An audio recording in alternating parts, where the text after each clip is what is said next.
Bonjour à toutes, bonjour à tous, nous sommes le 26 juillet. Et oui, le mois d'août s'approche à petits pas. Alors hier, nous avons eu un grand moment de télévision, Internet. Ouais. Un très grand moment avec une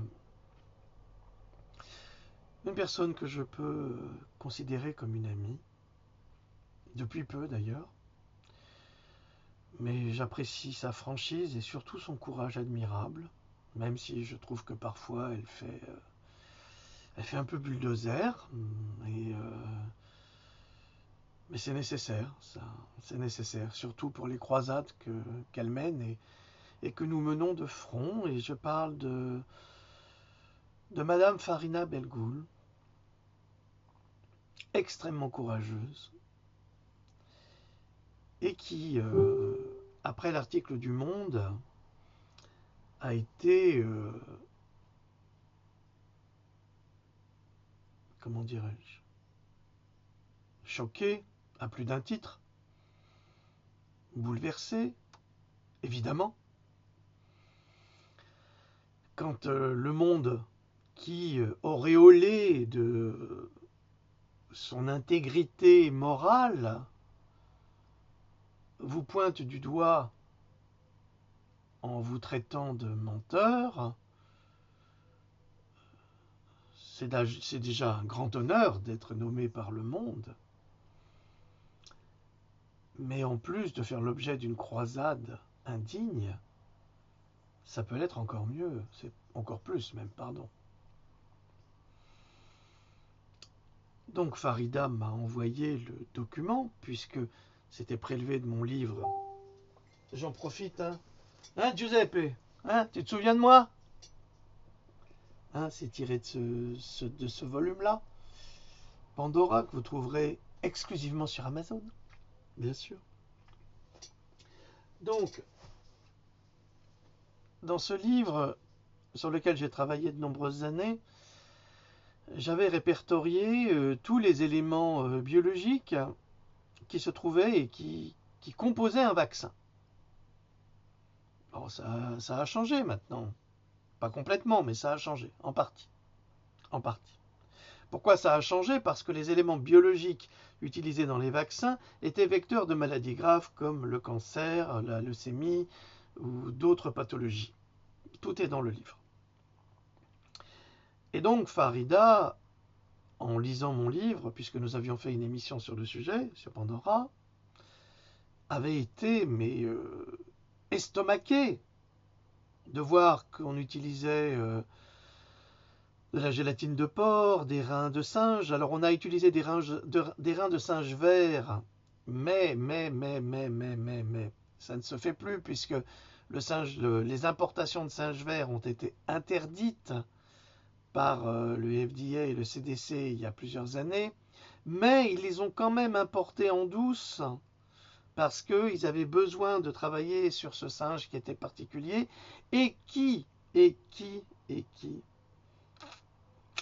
c'est là que c'est moins drôle, et je ne voulais pas toucher à ce sujet parce qu'on m'avait posé la question si le sida était passé par les vaccins et j'avais esquivé. Mais maintenant on peut le dire puisqu'il a été publié un article sur un professeur américain qui a déclaré qu'il a créé en 1984 le virus du sida, qu'il a déposé un brevet aux États-Unis pour son invention géniale, le VIH, le sida. Or, dans les reins, dans le singe vert, il se trouve que le singe vert est séropositif.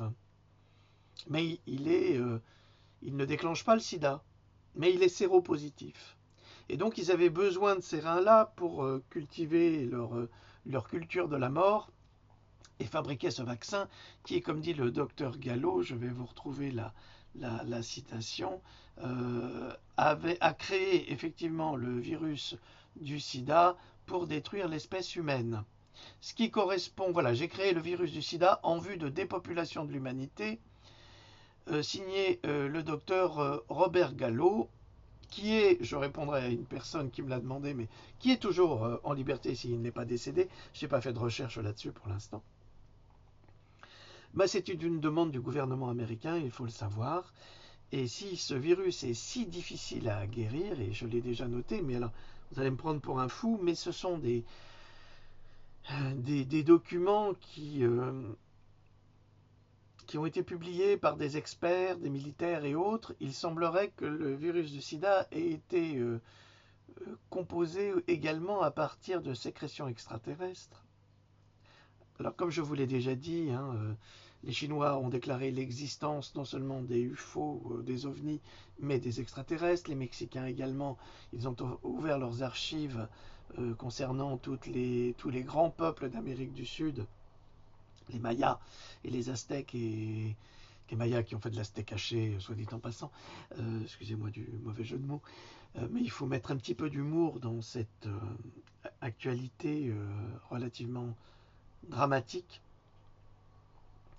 Et donc vous pouvez voir des artefacts qui datent d'il y a plus de 500 ans, ou sur des pièces en or, pas des pièces comme ça, mais des morceaux d'or sculptés de diverses manières. On voit effectivement des vaisseaux qui viennent de l'espace, qui atterrissent sur Terre, qui repartent. Enfin, c'est où je vous encourage d'aller voir les pierres d'Ica. Alors, j'arrête immédiatement sur les pierres d'Ica parce qu'il y a beaucoup d'imbéciles qui croient tout savoir et qui sont persuadés de posséder le savoir immense de l'humanité. Moi, j'ai très longtemps travaillé sur les pierres d'Ica, et même s'il y a beaucoup de fausses, il y a aussi beaucoup de vraies. Alors, on ne va pas rentrer dans le débat parce que ce n'est pas le sujet. Donc, effectivement, on utilisait les reins de singe vert pour faire des vaccins, et avec ça, ils ont contaminé des patients, vous ou moi, peu importe, qui ont déclenché des cancers. À l'époque, on ne savait pas ce que c'était que le sida. Alors on a appelé ça des cancers, et qui étaient des cancers fulgurants, et qui les a emportés rapidement, et on n'a jamais su d'où ça venait. Sauf évidemment les laboratoires, les biologistes, qui le savaient, eux. Ça fait partie des monstruosités organisées par les États et les laboratoires de concert. Et ce que je voulais dire à propos du professeur Robert Gallo, quand il a fait cette déclaration, ça rejoint déclaration de Bill Gates que vous trouverez dans Pandora et dans mon prochain livre sur la vaccination, qui déclare qu'il faut effectivement que grâce à la vaccination, on pourra diminuer le nombre de la population, le réduire parce que là, on est trop nombreux. Donc là, on s'adresse effectivement à des criminels de l'humanité. Oui, et ces gens sont des multimilliardaires qui ne risquent rien. Rien. Je vous rappelle également que Google vient de lâcher 400 millions de moustiques pour... pourquoi au juste? En fait, on ne sait pas.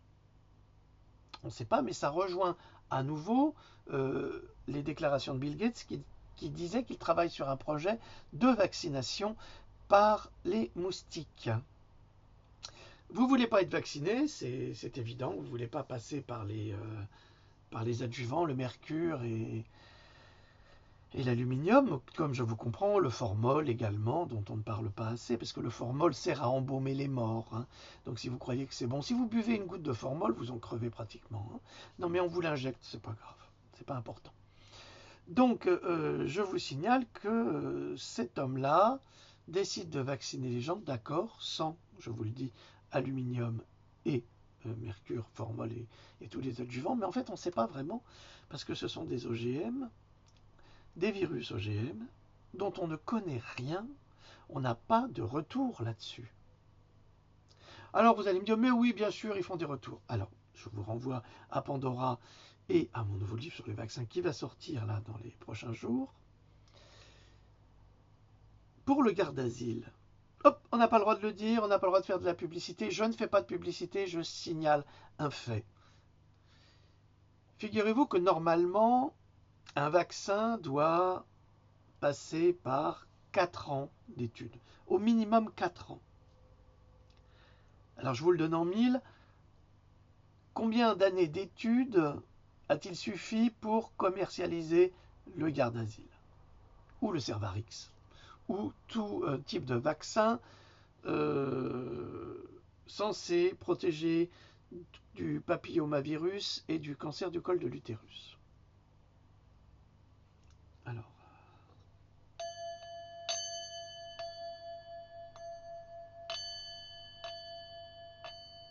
vous ne savez pas.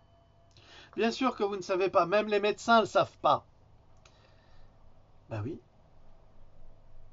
15 mois. 15 mois. 15 mois, le type de chez Merck, il a appelé le FDA aux États-Unis.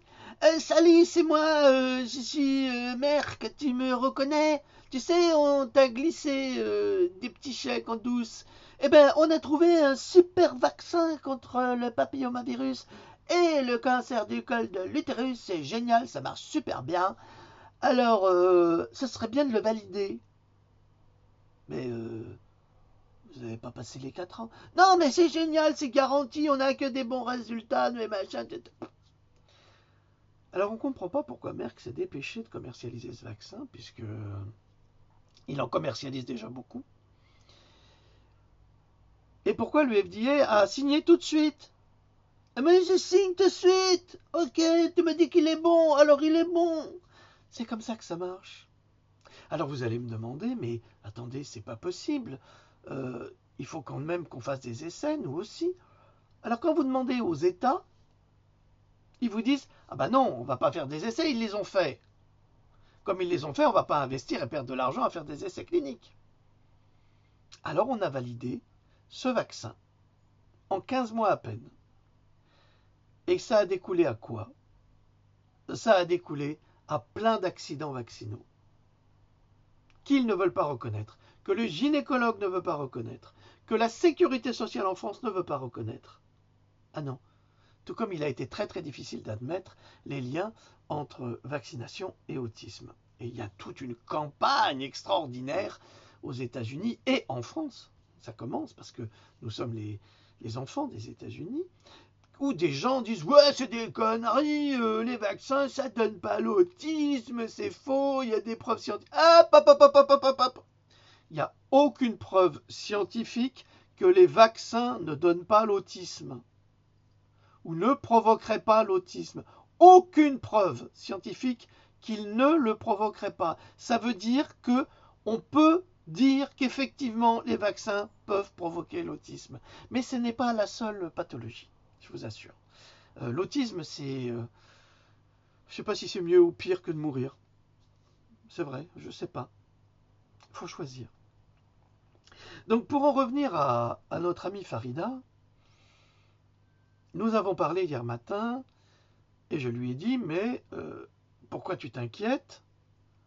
Quand tu lis l'article, le type dit exactement ce que tu as dit. Alors pourquoi est-ce que Farida m'a appelé? Parce que comme elle a prélevé cette information dans mon livre et que c'est une personne très structurée, c'est une enseignante depuis 30 ans en français, donc elle sait ce qu'elle fait, elle s'est dit, j'ai quand même pas donné ma confiance à un imbécile qui m'aurait donné des fausses informations. Alors elle sait très bien que je ne crois pas être cet imbécile et je ne dis pas n'importe quoi. Et quand je vous dis quelque chose, en général, c'est vérifié, c'est validé et j'ai tous les documents pour faire le backup, comme on dit en anglais. Le backup. Ok? Ok, merci. Donc, je lui ai dit, mais ne t'inquiète pas, relis l'article, tu verras, il dit la même chose que toi. Et là, elle s'est dit, mais c'est quand même incroyable. Il y a un article du Monde qui est publié contre moi en disant que ce que je dis, que j'ai prélevé dans ton livre, c'est des mensonges, et eux, ils disent la même chose. Exactement. Donc Farida a travaillé hier d'arrache-pied, toute la journée, mère de 3 enfants, avec les soucis quotidiens, les difficultés, les enfants malades, et tout est quanti. Hein, et elle a fait un travail admirable. Ah, j'ai mon chien qui fait la loi dans le quartier, là. Excusez-moi. Youk! La voix de son maître, hein? C'est pas mal, non? Et sans aucune violence. Jamais. Jamais. Je bats pas mes chiens, moi. J'ai pas besoin. Juste avec de l'amour. Qu'est-ce que tu fais? Crapule. Donc, et donc Farida a fait un travail admirable, mais admirable. Et vraiment, je suis fier. Je suis vraiment fier d'elle. Parce qu'elle a complètement démonté les accusations diffamatoires rédigées et écrites par un journaliste du Monde. Du Monde, vous entendez bien. Alors, il faut savoir également que, à la relecture de cet article, j'étais quand même très dubitatif parce que la personne qui a écrit l'article, c'est une personne extrêmement informée et par rapport à la publication internet de Farida et la somme d'informations qu'il y a dans cet article, je ne sais pas, j'hésite et je me demande si cet article n'a pas été fourni directement par les laboratoires au Monde en disant bah, toi tu vas y mettre ton nom. Alors vous allez me dire mais c'est pas possible, ça se fait pas. Eh ben si, ça se fait. Et comment ça se fait? Eh ben je vais vous expliquer. Un journaliste allemand, Udo Ulfkott, ça vous dit quelque chose? Udo Ulfkott, vous regarderez. Il a été suicidé d'une crise cardiaque l'année dernière, ou juste au début de l'année. Et cet homme a publié alors il a sorti un livre sur la corruption des journalistes en Allemagne, mais c'est la même en France, hein, c'est pareil. Hein. Donc il a sorti un livre très très intéressant qui a été un vrai best-seller chez lui. Puis il a publié une vidéo en anglais, puis il a fait des interviews un peu partout, où il déclare qu'il ne supporte plus d'être pris pour un porte-plume. Qu'est-ce que c'est qu'un porte-plume? Non, non, non, ce n'est pas une danseuse de l'Alcazar, je vous arrête tout de suite. Ça n'a rien à voir. Un porte-plume, c'est quelqu'un qui va être contacté par la CIA. La CIA, c'est qui la CIA? C'est les Américains, ouais, ouais, US, wow, wow, wow, wow. La CIA, et c'est une organisation du gouvernement américain qui organise toutes les révoltes, révolutions, guerres, djihadisme, terrorisme, enfin tout, absolument tout, et contrôle de l'information. MK Ultra, vous vous renseignerez. C'est très intéressant. Sinon, allez sur la page de mon ami Marc Gray, j'en parle, il connaît très bien le sujet, il a écrit, il a publié, il a interviewé des gens très spécialisés dans le domaine, donc vous saurez, vous tapez MK Ultra, M comme maman, K, comme Jean de Rock, K, Ultra. Tapez ça, vous allez voir, c'est super intéressant. Et donc la CIA s'occupe aussi de contrôler la presse. Et oui, et ils ont à la CIA des super rédacteurs qui rédigent des articles et qui ensuite les font envoyer à Udo Ulfkott, qui a eu les plus hautes distinctions du journalisme en Allemagne. Et lui, il dit, mais j'y fais quoi avec ça, moi? Ah ben toi, tu signes, tu mets ton nom, on va te payer, tu vas recevoir plein de médailles, et puis tu pourras aller voyager dans le monde entier. Mais tu signes toujours. Et alors, il a fait ça pendant des années, parce que s'il ne signe pas, et s'il en parle, boum boum. Et paf, comme par hasard, il se suicide en compagnie d'un médecin qui était en très bonne santé, lui aussi. Ah, je fais très attention, moi, avec ma fenêtre. Hein. J'ai un cœur, c'est une horloge. Ça marche pas. J'ai pas de cancer, je me soigne très bien. Je n'ai pas de soucis et je suis pas suicidaire. Ok? Ok. Bah maintenant, il faudrait que je me fasse écraser, en fait. Bah oui. Victime d'un chauffard. Empoisonné au polonium. Comme notre ami Claire Sévrac. Paix à son âme. Donc, Udo Ulfkott, ben, passé la cinquantaine, il a dit, mais j'en ai marre, moi. Moi, je veux pas la guerre. Ils sont en train d'organiser la guerre, ils sont en train de mentir sur tout. Tous les attentats terroristes, c'est eux qui les font. Ils font passer ça pour des attentats de djihadistes et de machins. Enfin, c'est pas possible. Et puis, ces histoires, moi, ça me concerne pas. Moi, je suis un honnête homme. J'en ai marre de cette corruption. Je vais en parler. Il en parle, il publie un bouquin et il disparaît. Donc, ça ne serait pas la première fois que des lobbies, CIA, laboratoires ou autres, parce qu'ils travaillent main dans la main, fournissent toute une documentation extrêmement bien faite, et juste, parce qu'elle est juste. Elle est juste, cette documentation, à un journaliste pour qu'il se fasse un petit nom et qu'il se fasse Farida Belgoul, comme ça. Ouais, je vais me taper Farida, hein, on n'en entendra plus parler. Mais, pas de chance du tout. Parce que Farida, elle a des bons amis. Ouais, elle a de bons amis. Puis elle a des gens qui connaissent aussi leur boulot. Ah oui, je suis désolé, monsieur le journaliste. On est peut-être des provinciaux qui sortons du cul de la vache, mais on n'est peut-être pas si bête que ça dans l'absolu. Ben non, non. Je dirais pas de grossièreté parce que je sais que Farida déteste ça. Mais là, je crois que j'ai pas besoin. Je voulais faire un bras d'honneur, mais je vais pas le faire parce que après ils vont reprendre ça contre nous en disant ouais, regardez, ces gens, ils se prennent pour des spécialistes, font des bras d'honneur, ils disent des grossièretés. Eh ben ouais. Eh ben ouais. J'ai un petit côté rabelaisien. J'aime bien ça. Ouais, j'aime bien. Donc, Farida, hier, notre amie Farida, parce que c'est notre amie, je vous le signale, c'est l'amie de tous ceux qui se battent pour sauver et épargner les enfants. Et là-dessus, c'est une femme admirable. Et elle est indiscutable. Alors le journaliste, il l'a fait passer pour une femme de l'extrême droite. Ah, l'extrême droite, mon Dieu, c'est horrible, l'extrême droite, c'est terrible. Actuellement, on est dans un gouvernement d'un petit bourg-chat. Le mec, il est en train de nous faire passer son mouvement En Marche comme si c'était du socialisme alors que c'est de l'extrême droite à outrance. Même les députés d'En Marche, ils n'ont même pas leur mot à dire. Et le journaliste là, ah oui, Farida Belgoul, extrême droite.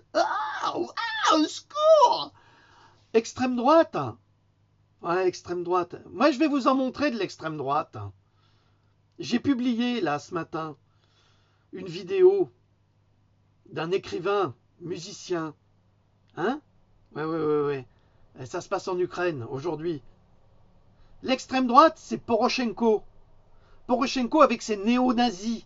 Néo-nazis. Ça, c'est de l'extrême droite.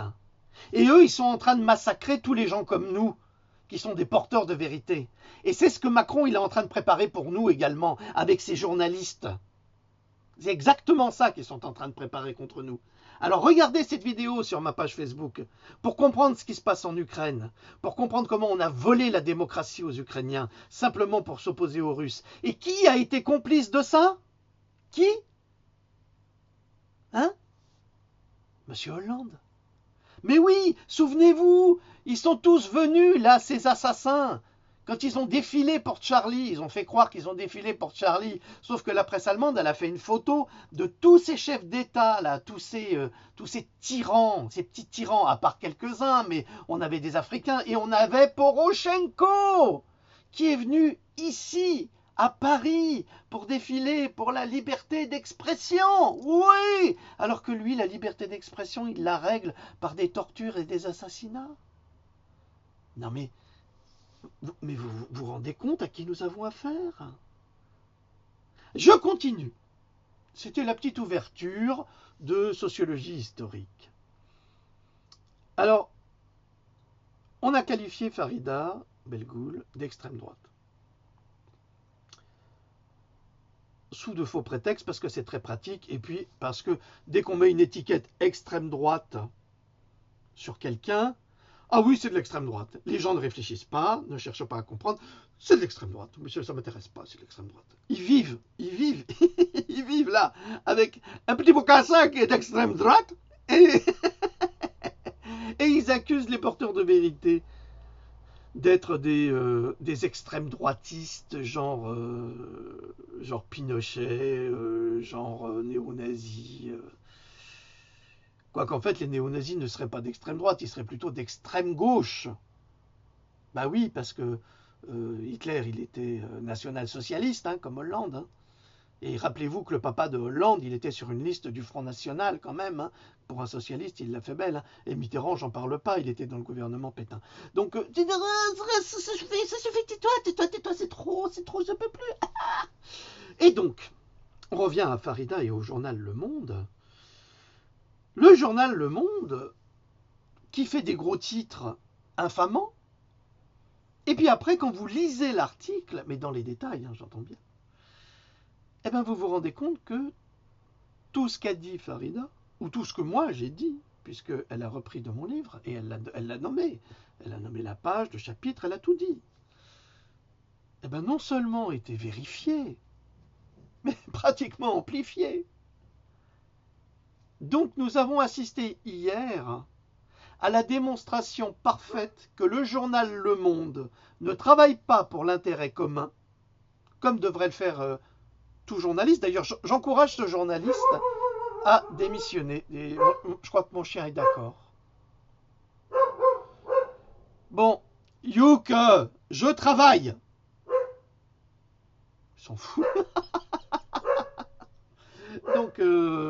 Donc j'encourage ce journaliste du Monde à démissionner parce que il a eu un propos infamant et diffamatoire contre Madame Farida Belkoul et surtout contre nous tous qui essayons... c'est un accident. C'est un accident. C'était pas voulu. Je vous demande pardon.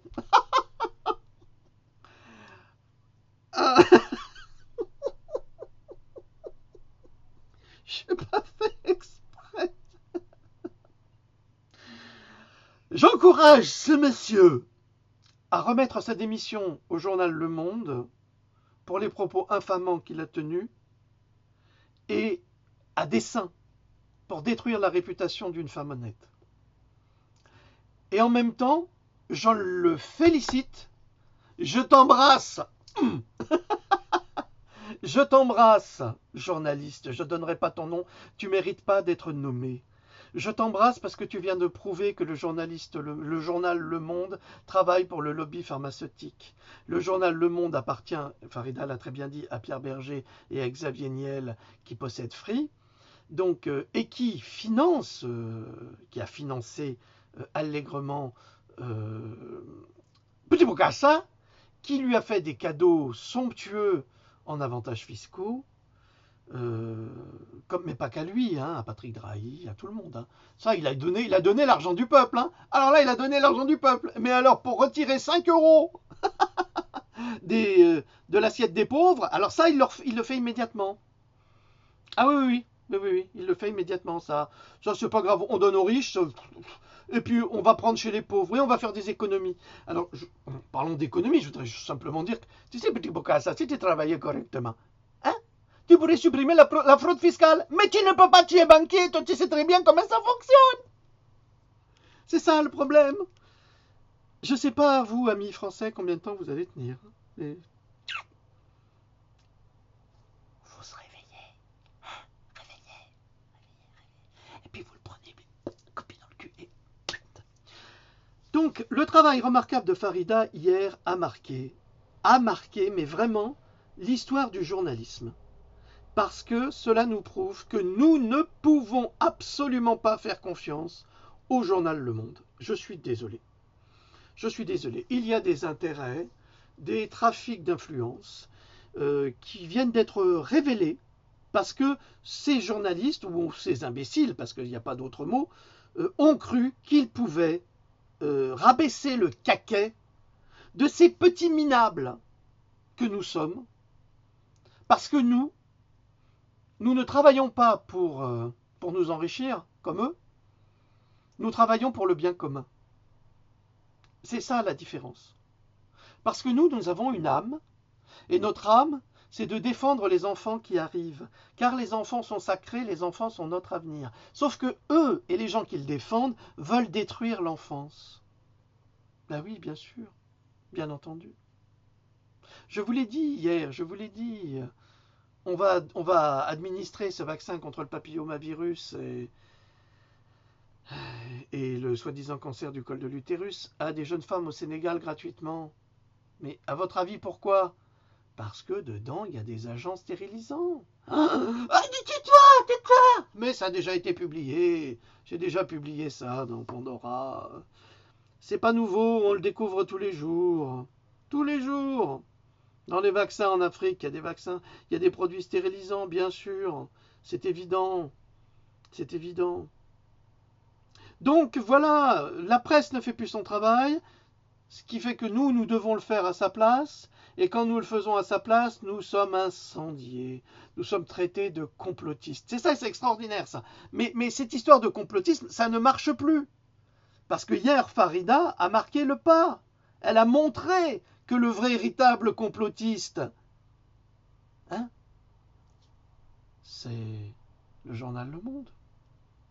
Pourquoi attaquer une femme sur une déclaration qui a été faite et ensuite prouver que tout ce qu'elle a dit était vrai?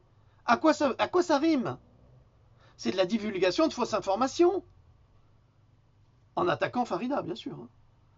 Mais je me demande si nous ne devrions pas attaquer en justice Le Monde pour propos diffamatoires et influencer le public, celui qui va lire cet article en diagonale, parce qu'ils savent que les gens ne lisent plus. Ça, Farida l'a très bien expliqué. Je me demande si on ne devrait pas leur botter le derrière en portant plainte contre eux, parce que là, on a tous les arguments. Là, la plaidoirie est déjà faite. 1 heure d'émission, alors les mecs, ils sont rétamés. Je me demande quel droit de réponse... moi, je leur donne le droit de réponse. Viendez. Moi, je vous écoute. Surtout toi, le journaliste, là. T'es une honte pour la profession. Mais une honte. Tu vas te retrouver, je sais pas, avec Moundir ou... je sais pas, moi, mais avec les ch'tis. Parce que t'es une balance, je sais pas ce que t'aimes, et soit t'as pas lu ton l'article qu'on t'a donné à signer, soit tu t'es dit je vais me la faire celle-là, mais là, elle t'a donné une de ces claques. Elle t'a donné ta race, mon vieux. Mais elle t'a ken, mon vieux, là, elle t'a ken. Et alors, en beauté,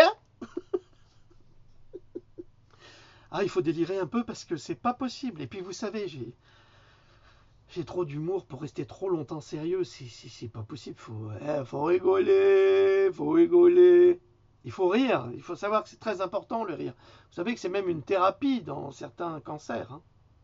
Ah oui, je vous assure. Parce que le rire développe des hormones qui permettent au corps, au système immunitaire de se renforcer pour aller se battre contre la maladie. Mais oui, bien sûr qu'on peut faire ça. Alors je vous le dis en rigolant, mais c'est très sérieux. Très très sérieux. Bon voilà.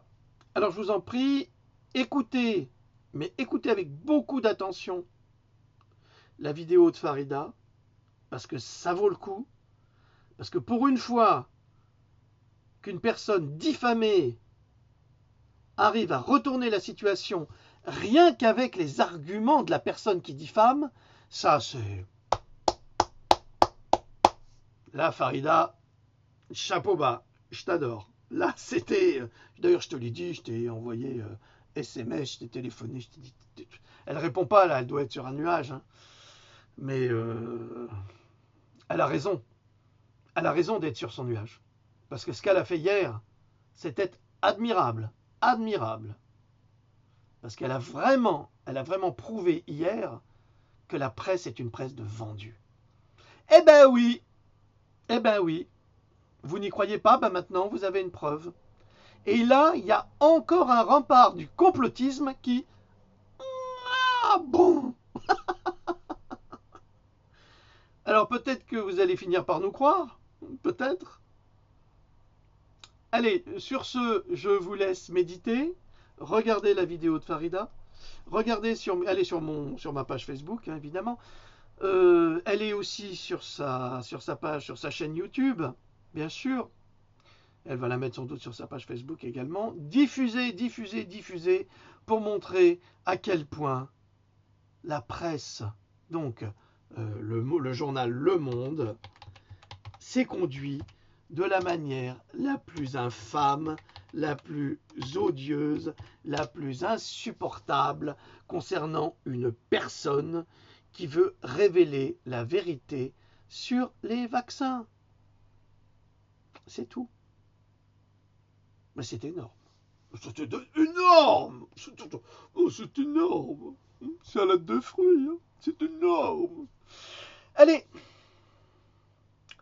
Faites pas attention à mes pitreries, c'est juste pour dédramatiser la situation, parce que c'est suffisamment grave de se faire insulter par des imbéciles, mais encore plus quand on a raison et quand ces imbéciles vous disent que vous avez raison. Et ça, c'est insupportable. Ok ? Ça leur apprendra. Ça leur apprendra à réfléchir à deux fois pour savoir qui ils attaquent. Hein ? Et arrêtez de croire, messieurs, mesdames, messieurs des labos, arrêtez de croire que nous sommes tous des crétins ou des imbéciles. Arrêtez. Arrêtez, je vous en prie. Parce qu'en France, il y a encore des gens qui ont un cerveau. Pour l'instant. Pour l'instant. Jusqu'à ce que vous détruisiez tout, ça on le sait, mais avec vos moustiques également. Donc voilà. Allez, je vous souhaite une bonne journée à tous, aux méchants, aux gentils. Ok ? Je parlerai plus de Giuseppe Da Vinci parce que une fois de temps en temps, que j'aurai envie de rigoler. Allez, je vous embrasse tous et toutes. Et puis encore une chose. Encore une chose. Je voudrais dire merci à deux personnes très importantes. Je voudrais dire merci à Ariane. Elle se reconnaîtra, d'ailleurs, il n'y a pas beaucoup de jeunes filles qui s'appellent Ariane aujourd'hui. Pour m'avoir aidé dans mon ouvrage sur les vaccins, pour avoir fait de la relecture, et c'était nécessaire, parce que je ne voyais plus les fautes, et des erreurs, des trucs comme ça. Et je voudrais la remercier solennellement pour tout le travail qu'elle a fait, généreusement, pour moi, mais surtout pour vous, parce que c'est un ouvrage informatif pour vous et pour sauver vos enfants. Et puis le deuxième remerciement, elle se reconnaîtra. Je voudrais remercier Louloute, ma Louloute, qui me soutient au quotidien dans mon travail littéraire, dans mon travail de recherche, avec qui je partage et j'échange beaucoup, beaucoup, et qui parfois me donne une idée à laquelle je n'avais pas pensé, même souvent. Et que tout mon travail ne pourrait pas exister comme il existe sans Louloute. Voilà. Et c'est une femme formidable. Et je le dis là aussi solennellement. Parce que je ne suis pas ce qu'on appelle un ingrat et je sais ce que les gens font pour moi et ce que je fais pour eux. Et quand il y en a qui me renvoient l'appareil, je peux vous assurer que je ne l'oublie jamais. Voilà, donc merci à vous deux. Et je vous assure, mesdames et messieurs, que ces personnes sont des personnes remarquables et qu'elles travaillent pour vous également. Voilà, salut.